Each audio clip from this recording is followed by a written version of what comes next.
janjane iki bakal digelar udakara ing taun 2020 wong akad nikah iki tanggal 13 Agustus 2020 iya apa ning gandeng ana pandemi utawa ana Covid kepeksa ora mendapatkan izin mergo kerumunan lak ora oleh iya akhirnya diundur nganti ripalungguhan iki 2023 lagi awake dhewe piniji sowan wis let pirang taun ya wis 3 taun kaya eneng nduk 2020 nganti tekan 2023 wis 3 taun mongko regane manut 2020 iki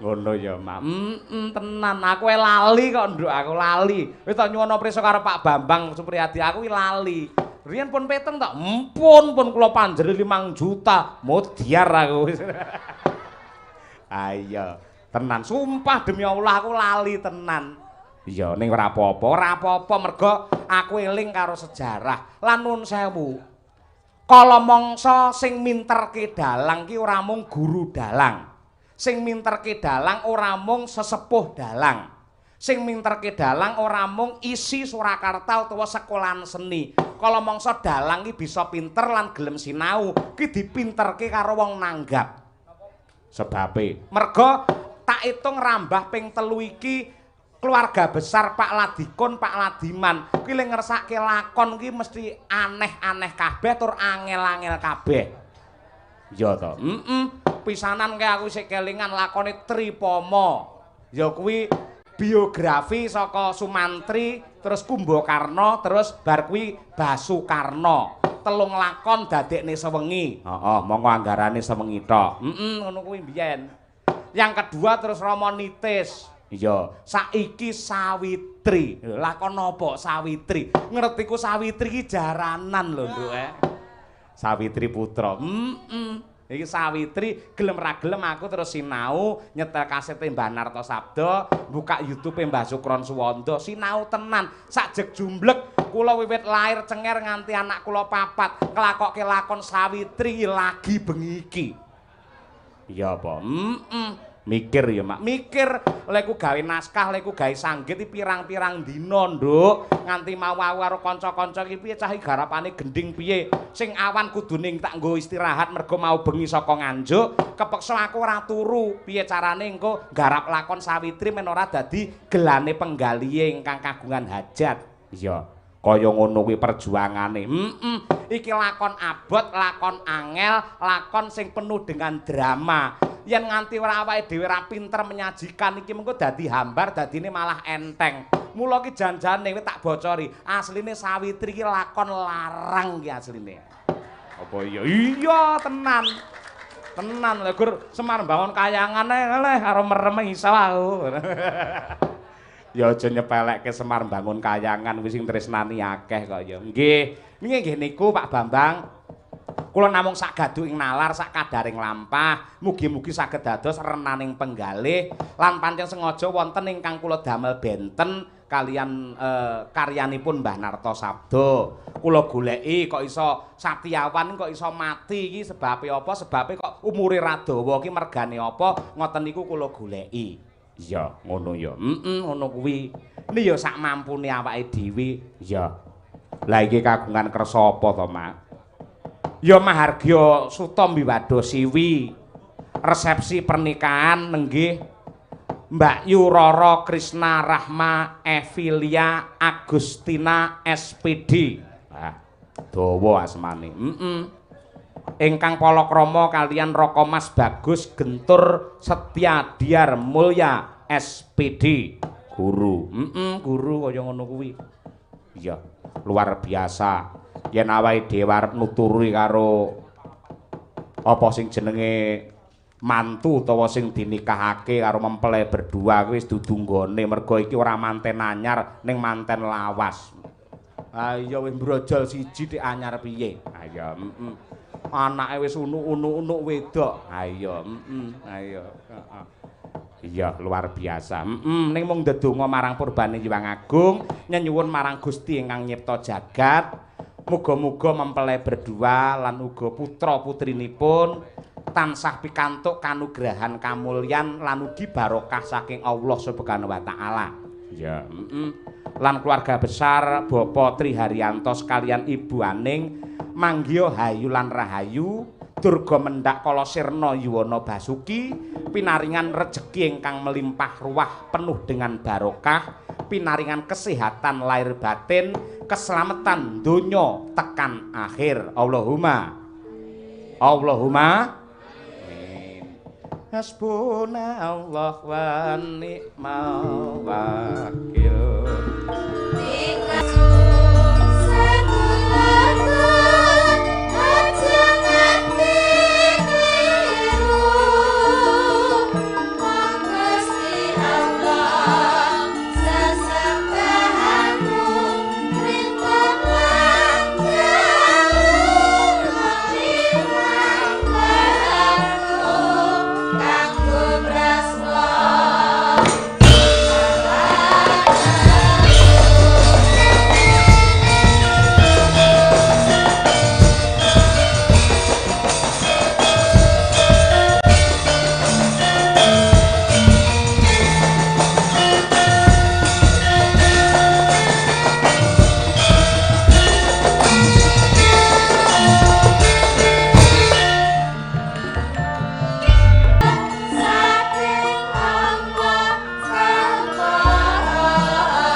Kaya sing dingendikake karo Pak Bambang nalika sore mau. Iya. Sebabe apa kok wayang nganti ripalungguhan iki isih berkembang, isih eksis ana ing masyarakat ditresnani karo para warga kabeh. Sebabe apa, Mak? Nuwun sewu pancen ana bab-bab sing wigati tumrape lakon wayang, Nduk. Saperangan gedhe para pinisepuh isih duwe keyakinan lakon ki padha karo donga. Masa? Ngono kuwi. Mula yen ana piyayi nanggap wayang lakone wahyu katentreman, panyuwune dongane muga-muga sakwuse wayangan keluargane diparingi tentrem. Oh iya, yen lakone wahyu kamulyan ya padha muga-muga sak keluarga sing nanggap diparingi mulya. Ngono kuwi. Lah yen Sawitri ngene iki. Lah iki kaya sing dingendikake karo Pak Bambang nalika sore mau, ada pesan-pesan atau doa yang terkandung. Iya, siji ya kuwi tentang kesetiaan seorang istri kepada suami. Sawitri karo calon bojone.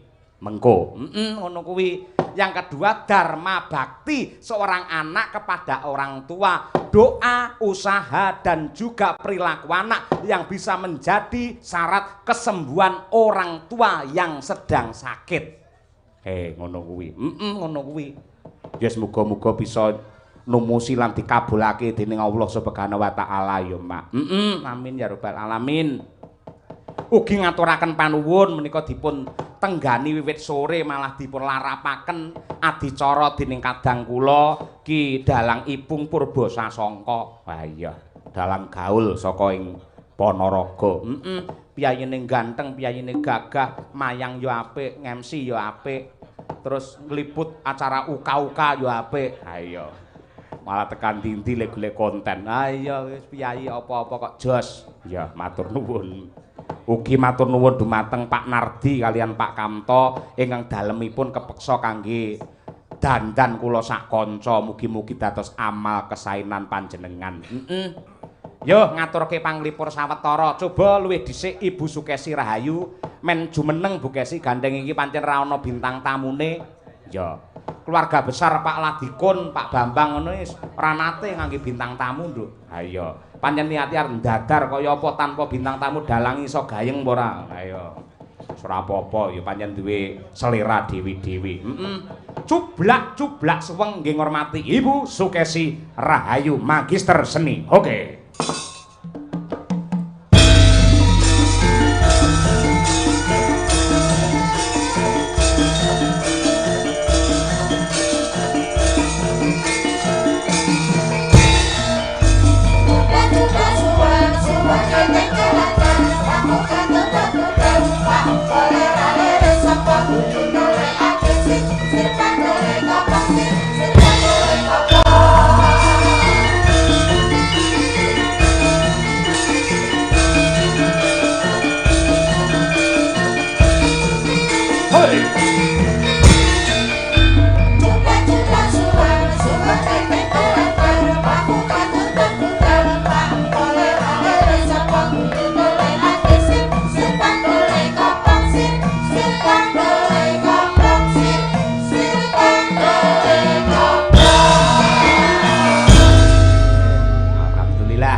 Assalamualaikum warahmatullahi wabarakatuh ya Umi Sukesi.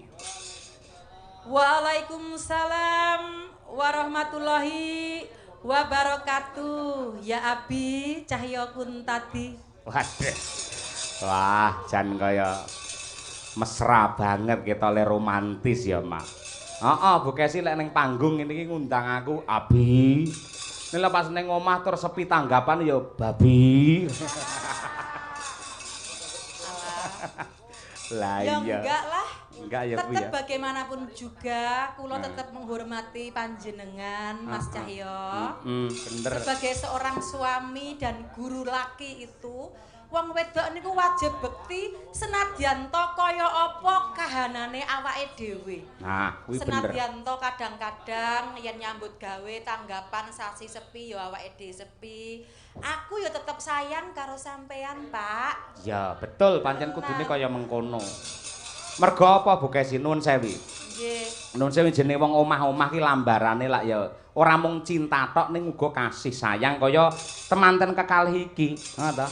Nggih. Mbak Krisna karo Mas Gentur ku ya lambarane ora mung cinta tok ning uga kasih sayang. Tur yen pancen nuwun sewu sayang karo bojo, aja pisan-pisan njur kowe merendahkan harkat derajat apa meneh mbuh ganteng lan orane ayu lan orane bojo kuwi sirikan. Mula ora nate to aku ngarani sampean iki ngelek-elek sampean lak ora nate. Mesti ning omah ke yen pas sepi anak-anak do sekolah, lek ku ngundang ora Bu Kesi. Ning piye? Hai ya Humairah. Mending ngono. Humairah iki artine tegese hai istriku yang putih kemerah-merahan. Ngono kuwi. Kuwi ya Humairah. Dadi mesti kudu ngono kudu dilem. Aja kok peh bojone elek terus nyeluk terus ya Hajar Aswad. Aja ngono. Enggak boleh seperti itu terus ya Humairah ngono kuwi. Ya Allah. Ngono. Tur kewajibane wong wedok mligine manten wedok Mbak Krisna. Nun sewu sampeyan ki ngibarate kaya ril sepur terus garwamu sing kakung iki kaya dene sepure. Dadi sepure iki manten lanang, rile iki manten wedok. Dadian sepur pengen liwat sak wayah-wayah, rile aja kenyih. Paham? Injih. Dadian sepure iki pamane tut. Ejes. Ngono ki lek dijak ejes aja kenyih. Kudu gelem.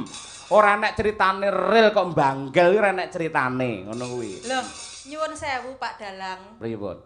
Loh, jenengan lagi preso to? Apa? Aku saben dina ning omah ya ngladeni sampean. Kapan lho aku pernah nolak sampean yen ngersake sak wayah-wayah? Lah Enggak iya. pernah. Lah ya sampean kan patut minangka contoh. Sukesi adalah sosok real yang bagus. Ya. Ya iya kuduna. Ning kosok baline, kosok baline ya. Upamane kok ril iki pengen diliwati. Kok sepure iki lagi kesel. Ya. Sepure iki mesine lagi bobrok. Tidak boleh ril itu memaksa menuntut supaya sepur ki ngliwati. Ora oleh. Mergo yen kok peksa kaya apa, engko sepure ra iso ejes-ejes ya. Lah, bapak-bapak keplok iki, seneng. Loh, kuwi agama lho Bu Kesi. Agama pancen ngono kuwi. Pancen ngono kuwi, ngono. Saiki ya aku genti arep nyuwun prisa karo ibu-ibu no. Apa? Lah, dunia itu kan penuh keadilan. Dalam rumah tangga iku ya kudu seimbang antara lahir dan batin. Mosok sing pengen wong lanang tok yen wong wedok pengen engko piye coba? Ya, lah ibu-ibu isin ora ya ibu-ibu ya? Ora isin lho sandingmu ibu-ibu tok kabeh kuwi lho. Jenengan lek kangen nyuwun sewu, jenengan lek kangen kalih bapake nyuwun disayang ngoten nika, jenengan nggih matur nembung ngoten utawi namung batin. Wah. Ayo walang aku sing lanang nyenggal-nyenggal karo sikile gantol-gantol. Alah, tibake awake dhewe ya padha wae ya, Pak. Ora Padalang Cahya Kuntadi ora sampean ya padha. Nggih napa mboten Bu? Nyenggal-nyenggal ngoten nggih. Cocok. Ayo, iki mula ki ngelmu agama, ki dijawabke karo agama, pancen ngono kuwi. Pancen ngono kuwi. Yen sing kakung kuwi ngersake, sing wedok ora oleh protes. Nek lek sing wedok pengen, iki engko sing lanang pamane kesel, repot utawa lara, tidak boleh menuntut. Itu agama. Mula kabeh kudu ngerti, mligine wong wedok-wedok kuwi upamane sampean karep, kok sing lanang aduh Dik, sorry ya Dik, dina iki aku repot banget, awakku kesel banget. Nyontowa garwane Rasulullah. Yen pancen sing lanang iki ra kersa, langsung wudu, bar kuwi sandangane dicepot kabeh, salin rukuh, salat tahajud, zikir sewengi utuh. Itulah wanita yang mulia. Aja malah anggere karo sing lanang, "Dik, sorry aku ra iso awakku kesel." Terus sing wedok iki lambene le nyuwongot nanti kena nyantolne kethu aja. Lawang dimusuh, brok, pitik dimusuh. Aja ngono kuwi. Kuwi wong wedok tolol kuwi. Nggih, alhamdulillah. Lek kula kan sampun jenengan didik. Dadi jenengan teng griya niku nggih selain jenengan niku ngejak kula tanggapan nyambut gawe teng tarup, ning kula niku yen teng griya kalih Pak Dalang nggih dituturi, nggih dikotbahi, dicontoni. Dadi upama sak wayah-wayah ngono sampean pengen istirahat, nggih aku ketoke karep ning mbok tolak, nggih alhamdulillah kula nggih salat sewengi utuh Bu, saestu. Tahajud, kula brukut. Lho tenan iki terbukti. Buktine nyuwun sewu kula niku rumah tangga kalih Mas Cahya sampun alhamdulillah 15 tahun. Dadi suka duka rumah tangga niku kula nggih sampun ngliwati to wong 15 tahun tur nggih pun manak papat, ya to. Kaya sapi manak ora. Ter jenengan nggih kapan to mireng Dalang Cahya Kuntadi senengan karo wong liya kan mboten pernah. Senadyan to bojo kula menika dalang kondang ijik enom tur ganteng tenan. Ning alhamdulillah kalih kula niku jan tresna setia tenan. Ah iya bener. Atur nuwun ya, Pak. Iya padha-padha. Pokoke sing penting kuwi jangan ada rasa saling cemburu antara satu dengan yang lain. Karena cemburu itu akan membakar api rumah tangga. Terus sampean lak yo apal karo watakku, anake wis 4, omah 15 tahun. Elek-elek Cahya Kuntadi yo anake Haji Sukron Suwanda kaya ustad kaya dalang, ya to. Tur watakku piye lak yo sampean ngerti. Kapan aku njaraki sampean yen enek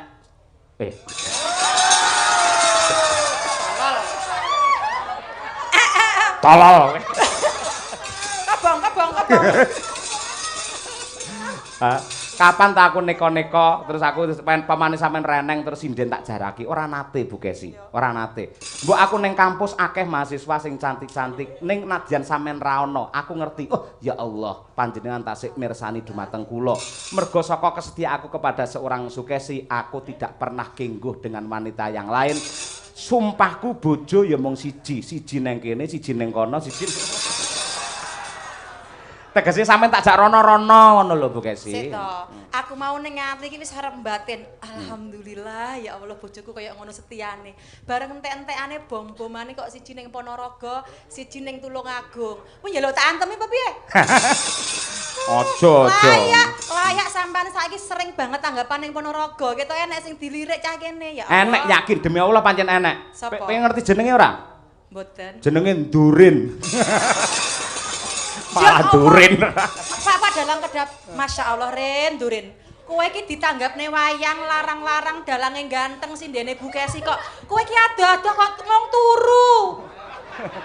Aja dilokne, Bu Kesi. Aja Dalem. sing jenenge turu ki nikmat saka Gusti Allah. Lho sapa ngerti dhek iki rumasane ngimpi ngeloni Luna Maya ora ngerti lho dhewe ya. Ayo ngono kuwi. Ya Allah. Ning kula matur nuwun sanget. Niki Pak Ndorin niku janteman setiane para sinden, khususipun sinden-sinden Madangkara. Teng pundi mawon teng Ponorogo Pak Ndorin niku mesti nusul tur nggawake tase sinden-sinden. Mbok abot to kopere gedhe diangkut mbok 5 to. Matur nuwun Pak Ndorin. Tur dheweke ora njaluk opah. Mboten. Ndek men tau tak lungi, nyoh 50. Moh. Nyoh 50. Iki lho 50. Moh 100. Oh, njaluk sing abangan. Nggih. Ayo wis ben to. Matur nuwun sik Bu Kesi, ayo. Karo Pak Tri Haryanto sekalian Bu Aning, ayo. Nggih, matur suwun sanget dumateng keluarga besar Bapak Tri sekalian Ibu Ning ingkang saestu dalu niki bojo kula sak rombongan sampun dipun percaya nglipur warga ageng wonten ing mriki. Nggih senadyan to menika job sampun 3 taun kepengker tur tanggapane tasik murah meriah. Saestu dalu niki kula mboten ngarep-ngarep napa-napa nggih namung pasederekan ingkang lair batin, Pak, Bu. Kula namung nderek ndedonga mugi-mugi keluarga mriki sak sampunipun ngawontenaken pahargyan tansah pinaringan katentreman lair batin. Amin. Murah rezekinipun. Amin. Selamat donya akhirat keluarganipun. Matur suwun. Nah, iki Bu Kesi. Nggih. Ana nawala saking pepunden kula Bapak Ladikun. Adi Kuncara ingkang kepareng nah menika paring dawuh. Mas Sahya kula ngripta Sekar Dandang Gula saha sinom. Asmanipun temanten putri lan kakung.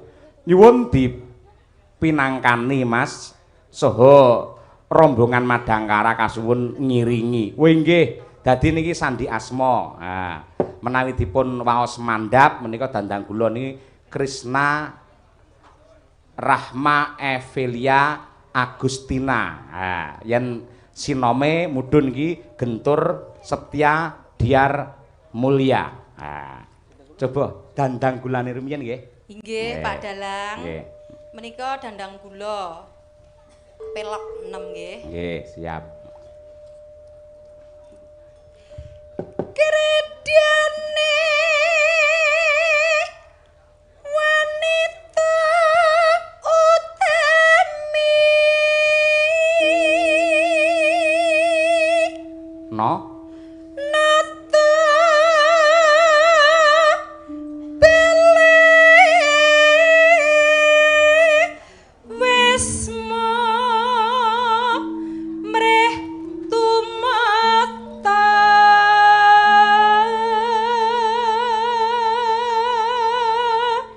Rah Rahina nganti dalune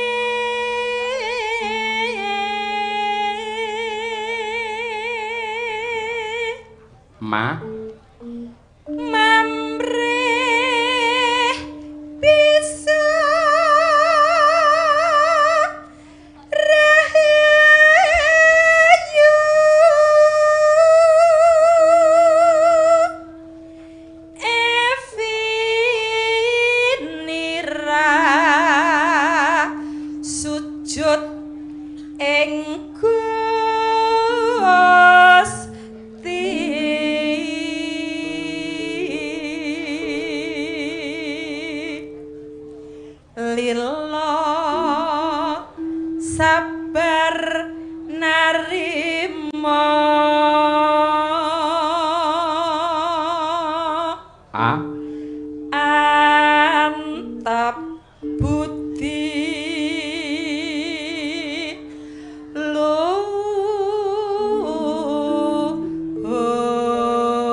angkara murka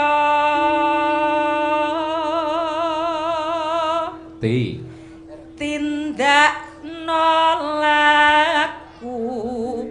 asih tresno sesami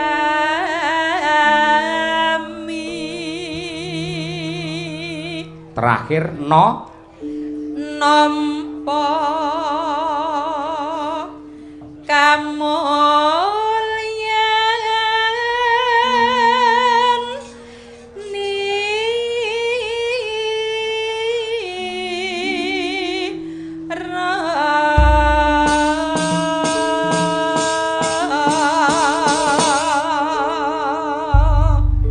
matur sembah nuwun dandang gula ingkang dipun ripta dening Bapak Ladikun Adi Kuncara sampun kaaturaken dening Ibu Sukesi. Mang bacutke Yening Tawang Bu Kesi. Ya, mengko ngen sinome genti kancane.